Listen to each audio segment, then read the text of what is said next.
Hello बच्चों, स्वागत है आप लोगों का एडुकेयर एकेडमी 0.2 पर। हाउ इज द जोश चला जी। अब शुरू करते हैं क्लास नवोदय। जैसे देख रहे होंगे कि नवोदय में क्लास 6 में जो प्रवेश करने वाले हैं 2024 में छात्र, यानी उसका एंट्रेंस एग्जाम देने वाले हैं, तो वैसे छात्रों के लिए हम बता दें कि एडुकेयर एकेडमी 0.2 ने महत्वपूर्ण प्रश्नों का एक श्रृंखला लिया है जो एग्जाम में कहीं ना कहीं आया हुआ है और आपके एग्जाम में आने की प्रबल संभावना बनती है। तो आप लोग इस प्रश्नों को इग्नोर नहीं करेंगे, साथ साथ लिखेंगे और कंसेप्ट को समझेंगे और उसके बाद डाउट को सोल्व करेंगे और लाइक शेयर एंड सब्सक्राइब जरूर करेंगे, मित्रों के बीच फैलाएंगे। तो देखते हैं क्या होता है कि सबसे पहले एलसीएम में क्या करना है कि इसके डिफिनेशन को समझना है। बहुत बारीकी से समझिएगा कि छोटी सी छोटी संख्या जो प्रत्येक दी गई संख्या से विभाजित हो जाए, यानी कि छोटी सी छोटी वह संख्या जो नीचे दिया गया संख्या है, जैसे 4, 8 और 12 है, इन सारी संख्याओं से डिविजिबल हो जाए, तो वैसे संख्या को हम लोग क्या कहते हैं? एलसीएम कहते हैं, यानी कि लघुत्तम कहते हैं। तो यहाँ पे जैसे एक एग्जांपल लिया गया है 4, 8 और 12, तो इसका एलसीएम क्या हो जाएगा?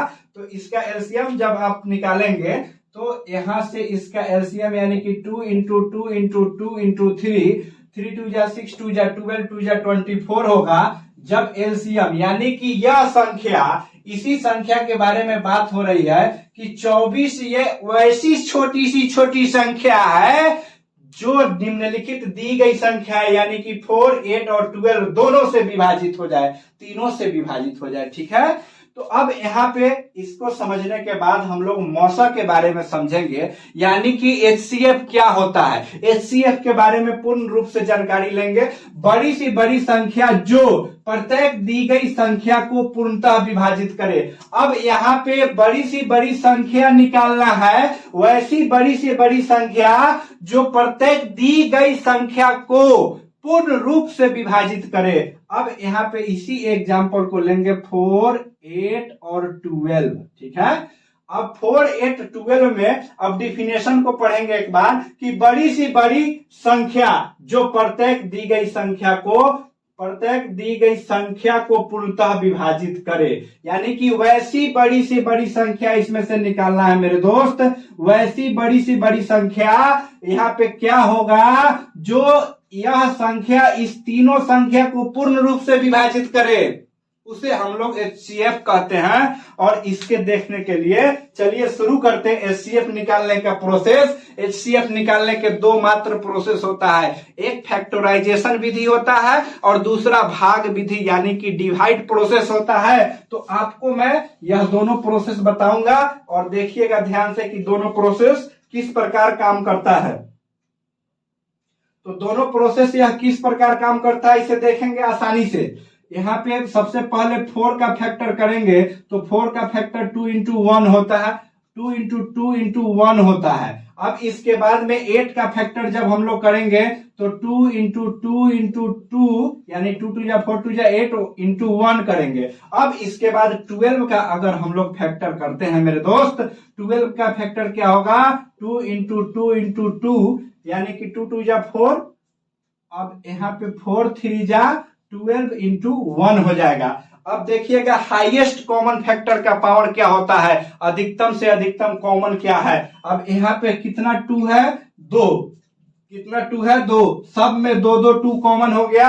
3 किसी एक में है इसलिए यह कॉमन नहीं हो सकता है। और एक का मल्टीप्लाई में कोई महत्व नहीं होता है, एक से आप मल्टीप्लाई कीजिए या नहीं कीजिए, बात बराबर होता है। चला जी, तो यहाँ पे हाईएस्ट कॉमन फैक्टर यानी कि एचसीएफ क्या हो जाएगा मेरे मित्र? एचसीएफ 2 इंटू 2 इंटू 2 यानी कि 4 हो जाएगा आपका एचसीएफ। अब भाग विधि से आप एचसीएफ कैसे निकालेंगे? भाग विधि से एचसीएफ निकालने का एकमात्र तरीका है, यहाँ पे 4 लिखिए, बीच में 8 लिखिए। अब इससे डिवाइड कीजिए, कितना बार में लगेगा? 4 2 जा 8 यानी कि कट गया, नोट रिमाइंडर। अब फिर 4 से 12 को लगाइए, 4 से 12 को लगाएं, 4 3 जा 12 कट गया, नोट रिमाइंडर, यानी कि this process will be right.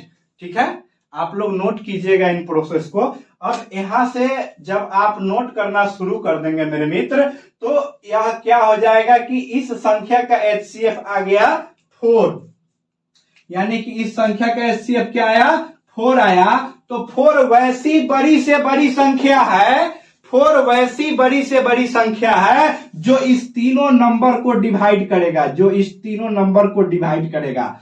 और एलसीएम के मतलब होता था वैसी बड़ी से बड़ी संख्या जो इन तीनों नंबरों से डिवाइड हो, जो इन तीनों नंबरों से डिवाइड हो। तो मैं ऐसा आशा कर सकता हूं कि आप लोग एलसीएम और एचसीएफ का डिफिनेशन पूर्ण रूप से समझे हैं। तो इसके बाद प्रश्नों के बौछार करते हैं, चला बने रहिएगा आप लोग।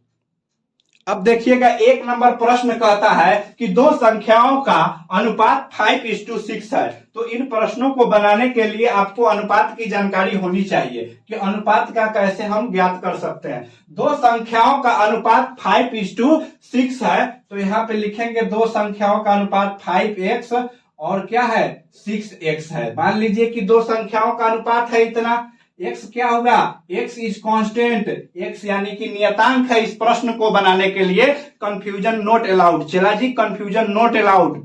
किसी भी समस्या में आप कंफ्यूजन को नहीं लेके आइएगा। चलिए, दो संख्याओं का अनुपात 5:6 के अनुपात में है, तो उनका लौसा अगर 120 है, उनका लौसा अगर एलसीएम दिया हुआ है मेरे मित्र, एलसीएम दिया हुआ है कि 120 है। एलसीएम जब आपका 120 है तो यह संख्या क्या नए निकल जाएगी। अब बताइएगा कि किसी भी प्रश्नों को बनाने के लिए एलसीएम में एक फॉर्मूला होती थी कि लौसा इंटू मौसा, लौसा इंटू मौसा इक्वल टू पहली संख्या इंटू दूसरी संख्या। ठीक है, अब यहां पे लौसा को एक बार और मैं इस फॉर्मेट को लिखना चाहूंगा, LCM into HCF equal to first number into second number. जब इस फॉर्मूला को आप लोग ध्यान कर लीजिएगा और लिख लीजिएगा, बहुत महत्वपूर्ण फॉर्मूला है। नवोदय के ऐसा कोई शिफ्ट नहीं है जिसमें यह फॉर्मूला से प्रश्न नहीं पूछा गया है। इन फॉर्मूलाओं को आप नोट करेंगे अगर आपको नवोदय पास करना है तो। अब यहाँ पे देखिए 5x और 6x क्या है, पहली संख्या और दूसरी संख्या है। तो मेरे मित्र पहली संख्या 5x इंटू 6x। अब यहाँ पे देखेंगे कि एलसीएम कितना है, एलसीएम आपका आ गया 120 है, यानी कि एलसीएम 120 है। अब आप यहां से इस एचसीएफ के प्रोसेस को यहाँ पे लिख सकते हैं। अब देखिए, जब यहाँ पे इतना लिख दिए तो इसके अनुसार अब यहाँ पे क्या कर सकते हैं, तो हम लोग इस प्रश्नों के बनाने से पहले इसका एलसीएम भी तो निकाल सकते थे। इन दोनों प्रश्नों का एलसीएम भी तो निकाल सकते थे, यानी कि इसका एलसीएम 30x हो जाएगा। इसका एलसीएम क्या हो जाएगा, 30x हो जाएगा। यानी इसको जब हम लोग गुना करेंगे तो 30x स्क्वायर होगा। अब 30x स्क्वायर के बराबर यहां से अगर ले लेते हैं आप 120, तो इससे यह कटेगा 4 बार में, x का वैल्यू अंडर रूट में लीजिएगा 4, तो क्या निकल के आएगा, 2 निकल के आएगा। यानी x का वैल्यू 2 है, तो इन संख्याओं का अनुपात क्या हो जाएगा, इन संख्याओं का अनुपात एक तो 20 हो जाएगा और दूसरा में x इक्वल टू 2 आया, तो इस प्रश्नों का जवाब 10 हो जाएगा। यानी कि इसका उत्तर 10 हो गया और इसका उत्तर 12 हो गया। तो इन 10 और 12 की मदद से अगर पहली संख्या 10 है, दूसरी संख्या 12 है, ध्यान रखिएगा, पहली संख्या अगर 10 है, दूसरी संख्या 12 है, एलसीएम 120 है, तो यहां से एचसीएफ नहीं निकाला जा सकता है क्या, बताइएगा। यहां से एचसीएफ कैसे निकलेगा, इन प्रश्नों पे आप ध्यान दीजिएगा। इस 12 से ई कट जाएगा कितना बार में, 10 बार में, 10 से 10 कट जाएगा, यानी कि एचसीएफ इक्वल टू आप एक आंसर दे देंगे और खटाक से आपका प्रश्न बन जाएगा। मेरे मित्र ध्यान रखिएगा प्रोसेस को कि किस प्रकार से समझाया गया है, और इसी प्रकार से आप लोग एग्जाम में क्वेश्चनों को बौछार करेंगे और धुआं उड़ाएंगे। चलिए दिखाते हैं दूसरा प्रश्न क्या कह रहा है। दूसरा प्रश्न कहता है कि वह सबसे बड़ी संख्या कौन सी है। अब बड़ी से बड़ी संख्या की जब बात आए तो ध्यान रखिएगा, दो पॉइंट बहुत महत्वपूर्ण है, नोट कीजिएगा, बताते हैं अभी कि बड़ी से बड़ी संख्या जब बोले, बड़ी से बड़ी संख्या की जब बात करें तो HCF निकालते हैं, ठीक है, तो HCF निकालते हैं। और जब छोटी से छोटी संख्या की बात करें, छोटी से छोटी संख्या की जब बात हो तो वहां पे LCM का प्रयोग करते हैं, ध्यान रखिएगा, LCM। जब बड़ी से बड़ी संख्या की बात हो किसी भी प्रश्न में तो HCF का प्रयोग करेंगे, और छोटी सी छोटी संख्याओं का जब प्रयोग हुआ हो तो वहां पे LCM का प्रयोग करेंगे। इस टॉपिक को याद रखिएगा, नोट कर लीजिएगा कागज के किसी पन्ना पर, ठीक है। वह बड़ी से बड़ी संख्या जिसे इतना और इतना में से भाग देने पर शेषफल इतना इतना बचता है। तो मेरे मित्र आपके सामने यह एक 2400 है और दूसरा 1810 है, ध्यान रखिएगा 1810 ही है। और पहली संख्या में कह रहा है कि 6 शेषफल बचेगा, यानी कि इसमें से 6 को माइनस कीजिएगा और इसमें से 4 को माइनस कीजिएगा। जब आप इसमें से घटाइएगा तो यह कितना हो जाएगा बताइए। 2400 में से 6 गया तो यहाँ पे बचेगा 4, सबसे पहली संख्या 10 में से 6 गया 4, और यहाँ पे बचेगा 9, यहाँ पे बचेगा 3 और यहाँ पे बचेगा 2। अब यहाँ देखिएगा, इसे माइनस करके देखिएगा, यहाँ पे बचेगा 6 और यहाँ पे बच गया 0। अब यहाँ पे 18 का 18 रहेगा, 8 का 8 रहेगा। अब उसके बाद में यहाँ पे 18 यानी 1806 बचेगा।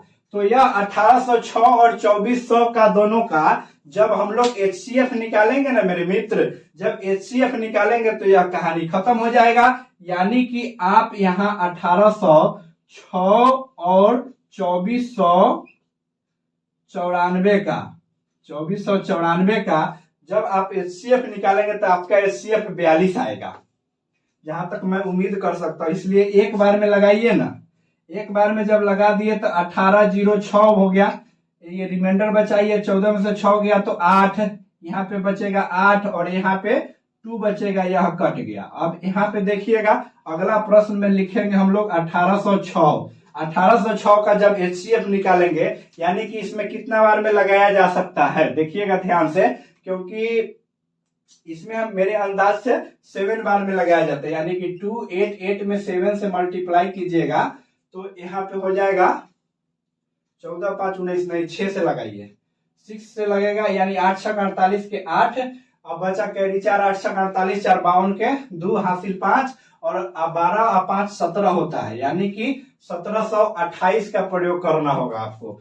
1728 यहाँ पे आएगा, कितना बार में, 6 बार में। तो इसमें से घटाइए, यानी कि 16 में से 8 गया तो 8 बचा, और इधर बचा हुआ है 9, और 9 में से 2 गया तो 7 बचा, और ई कट गया, दोनों का दोनों कटेगा, यानी कि अब 288 बच गया। अब 288 का प्रयोग करेंगे और 288 को देखेंगे कितना बार में, 7 चौका 28, तो 4 बार में नहीं लगेगा तो 3 बार में लगाएंगे, यानी कि 8 3 24 के 4, और आपके हाथ में बचा है 2, और 7 3 21 और 2 कितना होता है 23। अब यहाँ पे बचा 4 और 5 ई कट गया, 4 और 5 जब 54 बच गया तो 54 से अब 78 में डिवाइड करना है आपको। 78 में अब 54 से डिवाइड करना है, यानी एक बार में लगाएंगे इसको, तो यहां से 54 से लग गया तो बच गया नीचे शेषफल 4, और इधर में शेषफल कितना बच रहा है 2। फिर 24 से प्रयोग करेंगे 54 में, 24 दूनी 48, तो बचा इधर 48 6, फिर 24 से लगाएंगे, यानी कि 6 चौका 24, यानी यह कट गया, यानी इसका HCF आ गया। अब वह छोटी सी छोटी संख्या यानी HCF आपके नजर में 6 और निकालने पे भी 6। तो कह रहा है वह बड़ी से बड़ी संख्या कौन सी है जिसे इतना और इतना से भाग देने पर 6 और 4 शेषफल बचे। यानी कि जो मल्टीपल आपके ऑप्शन में 6 से डिविजिबल होगा, यानी 6 से जो भाग लगने वाला होगा, यानी कि जो ऑप्शन 6 से भाग लगने वाला होगा,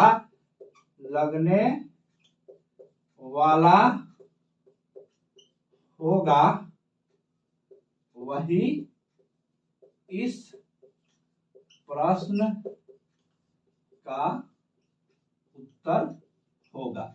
ध्यान रखिएगा इस बात को, यानी कि जिसमें 6 से डिवाइड होने वाला होगा वही इस प्रश्न के उत्तर होगा। अब यहाँ पे देखते हैं कि दो संख्याओं का गुणनफल इतना है एवं इसका एचसीएफ इतना है, तो वो संख्या क्या होगा। तो दो संख्याओं का जब गुणनफल दे दें तो पहली संख्या इंटू दूसरी संख्या का प्रयोग करेंगे। अब इधर देखिए, पहली संख्या इंटू दूसरी संख्या, 1 नंबर प्रश्न कहता है कि पहली संख्या इंटू दूसरी संख्या बराबर होगा एलसीएम इंटू एचसीएफ, इतना हो गया। अब यहाँ पहली संख्या इंटू दूसरी संख्या, तो दोनों संख्याओं का गुणनफल सम्मिलित रूप से दिया हुआ है 71 68 इक्वल टू, अब इसमें से एक प्रश्न का एचसीएफ दिया है, यानी आपको एलसीएम निकालना है। एचसीएफ दिया हुआ है, एचसीएफ दिया हुआ है कितना, 16। अब आइए 16 से इस संख्या को कटाइए। 16 चौका 64 कितना बार में कटेगा, ध्यान से टेबल पढ़िएगा। 16 चौका 64, यह 3 नंबर प्रश्न है, 3 नंबर। अब 16 से कटाइए इसको, 16 चौका 64। अब इधर 64 में से 5 एक 6 बच गया 66, तो 16 डायरेक्ट नहीं कटेगा क्या मेरे मित्र। 16 चौका 64, तो 64 इसमें से घटाएंगे तो 8 बच जाएगा ना, और 16 पचे 80। देखते हैं डिवाइड करके, 71 71 68 में हमको डिवाइड करना है 16 चौका 64 से। तो यहाँ पे बचा 11 में से 4 गया तो 7 बच गया और ई कट गया है, यानी कि अब 16 पचे 80 या 16 चौका 64 का प्रयोग करना होगा। 16 चौका 64 फिर लगाएंगे तो यहाँ पे क्या बचा, 2 बचा, और इधर 1 बच गया और 128 हो गया, यानी कि 16 8 128 का प्रयोग कीजिएगा तो कट जाएगा, यानी इस 16 से यह कटेगा 4 और 8 बार में। तो एलसीएम कितना हो जाएगा, एलसीएम इस प्रश्न का हो जाएगा एलसीएम इक्वल टू 4 4 8 हो जाएगा। तो इस प्रकार आप 3 नंबर प्रश्न देख लिए, और चौथा प्रश्न देखेंगे, 3 5 9 से विभाजित होने वाली न्यूनतम संख्या जो पूर्ण वर्ग हो जाए। अब देखिएगा ध्यान से इस प्रश्न को कि इसे कैसे सोल्व करते हैं। कि कोई भी वैसी संख्या है जो 3 4 3 5 और 8 9 से विभाजित, यानी सबसे पहले 3 5 8 9 का एलसीएम करेंगे। एलसीएम करने में ध्यान रखेंगे कि ऐसा 2 डिजिट होना चाहिए, वैसा टेबल होना चाहिए जो 2 डिजिट तक काट सके। तो 3 वैसा टेबल दिखाई दे रहा है मुझे, 5 और 8 सुरक्षित रहेगा और ये 3 बार में कट। अब वैसा कोई भी टेबल नहीं है जिसमें 3 5 8 एक साथ आता हो। सबको मल्टीप्लाई कीजिए, 3 इंटू 5 इंटू 8 इंटू 3। अब यहाँ पे हो जाएगा 3 3 जा 9 और 8 बचे 40, 40 नवा कितना होता है, 9 चौका 36 360। अब यह प्रश्न 360 पर अटकता है कि न्यूनतम संख्या जो पूर्ण वर्ग हो, वह न्यूनतम संख्या जो पूर्ण वर्ग हो, यानी कि 360 आप देख रहे हैं, इसे पूर्ण वर्ग कहने का मतलब है कि स्क्वायर रूट में यह संख्या। तो इस संख्या को 10 से अगर हम लोग मल्टीप्लाई कर देते हैं मेरे मित्र, 10 से मल्टीप्लाई कर देते हैं तो यह संख्या 3600 हो जाएगा, यानी 3600 एक पूर्ण वर्ग संख्या होता है। ध्यान रखिएगा 3600 किसका पूर्ण वर्ग होता है ये भी बताएंगे हम। 60 इंटू 60 जब करेंगे तो यह 60 का स्क्वायर होगा। चलिए, इस प्रकार अगर आप लोगों को मेरा यह क्लास अच्छा लगा है तो लाइक शेयर एंड सब्सक्राइब कीजिए और बोलिए भारत माता की जय, और अपने मेहनत